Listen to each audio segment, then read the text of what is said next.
नमस्कार, India news देख रहे हैं आप। आपके साथ मैं अभिषेक पांडे। दिल्ली ब्लास्ट को लेकर प्रमुख बलूच कार्यकर्ता मीर यार बलूच का कहना है कि पाकिस्तान कभी आतंकवाद का रास्ता नहीं छोड़ेगा, इसलिए उस पर इजराइल की तरह हमला करना चाहिए। जैसा कि आपको मालूम है कि इजराइल ने ईरान के विरोध को नजरअंदाज करते हुए, साथ ही किसी भी दबाव को अस्वीकार करते हुए हमास और हिजबुल्लाह पर जबरदस्त हमला किया और एक तरह से इनका सर्वनाश कर दिया, क्योंकि इजराइल की सुरक्षा के लिए यह कदम जरूरी था। मीर यार बलूच का मानना है कि भारत को भी ऐसी ही जवाबी कार्रवाई करनी चाहिए, क्योंकि पाकिस्तानी आतंकी भारत में हमेशा गड़बड़ी की साजिश रचते हैं। दिल्ली ब्लास्ट में भी जैश का कनेक्शन सामने आ चुका है। मीर यार बलूच का मानना है कि भारत के इजराइल की तरह पाकिस्तानी आतंकियों पर प्रहार करने से पाकिस्तान एक महीना भी जंग नहीं झेल पाएगा और जल्द भारत के सामने घुटनों पर आएगा। मीर यार बलूच ने एक इमेज भी सोशल मीडिया एक्स पर पोस्ट की, जिसमें मुनीर के साथ ओसामा बिन लादेन और हाफिज सईद हैं। यानी साफ साफ संकेत है कि पाकिस्तान आतंकवाद का संरक्षक ही नहीं, बल्कि आतंकी साजिश रचने वाला देश भी है। बलूचिस्तान के लोग ये भी जानते हैं कि अगर पाकिस्तान पर इजराइल की तरह हमला हुआ तो पाकिस्तान बेहद कमजोर हो जाएगा और उसके बाद बलूच लड़ाके पाकिस्तानी आर्मी के जुल्म से न सिर्फ बलूचों को बचा लेंगे, बल्कि बलूचिस्तान को आजाद भी करवा लेंगे। बलूचों ने लगाई गुहार, बचा लो मोदी सरकार। बलूचों की आवाज, गिड़गिड़ाएंगे मुनीर शहबाज। हिंदुस्तान के 2 कदम, पाकिस्तान खत्म। दिल्ली ब्लास्ट को लेकर बलूचिस्तान के अधिकार समूह के कार्यकर्ता मीर यार बलूच का कहना है कि पाकिस्तान आतंकवाद को नहीं छोड़ सकता है, इसलिए उस पर इजराइल की तरह हमला कर देना चाहिए। अपने कई पोस्टों में मीर यार बलूच ने ये बातें कही हैं। सबसे पहले मीर यार बलूच के बयान को आप समझिए।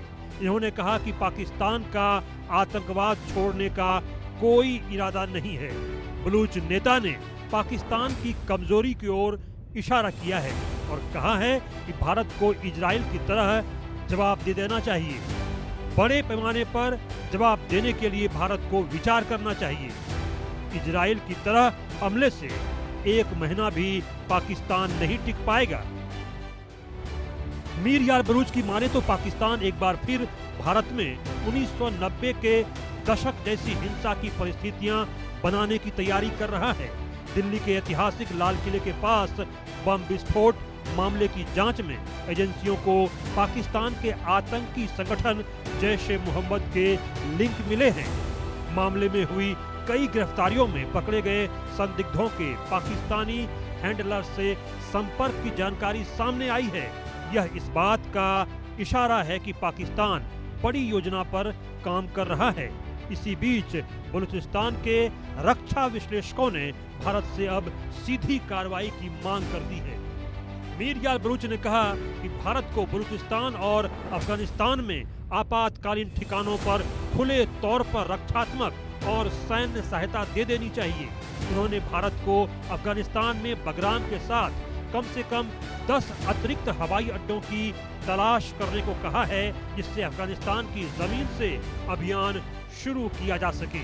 इसके साथ ही उन्होंने कहा कि अफगानिस्तान को रक्षात्मक प्रणालियां और लंबी दूरी की मिसाइलें देनी चाहिए, जिससे अफगानिस्तान पाकिस्तानी हवाई हमलों का मुकाबला कर सके। बलूच युद्ध विशेषज्ञों का कहना है कि अगर बलूचिस्तान और अफगानिस्तान हवाई बमबारी का सामना करने लायक विमान रोधी प्रणालियां और तकनीकें हासिल कर लेते हैं तो पाकिस्तान की हार निश्चित हो जाती है। मीर यार ने दावा किया कि बलूच सेना कुछ ही हफ्तों में पाकिस्तान पर कब्जा कर सकती है। बलूच बल जल्द ही पाकिस्तान की कमर तोड़ सकते हैं। बलूच लड़ाके बलूचिस्तान की खनिज संपदा पर नियंत्रण हासिल कर लेंगे। इससे पाकिस्तान को अरबों डॉलर का आर्थिक नुकसान होगा। मीर यार बलूच के बयान या इस अपील पर भारत की ओर से कोई प्रतिक्रिया नहीं दी गई है, लेकिन मीर यार बलूच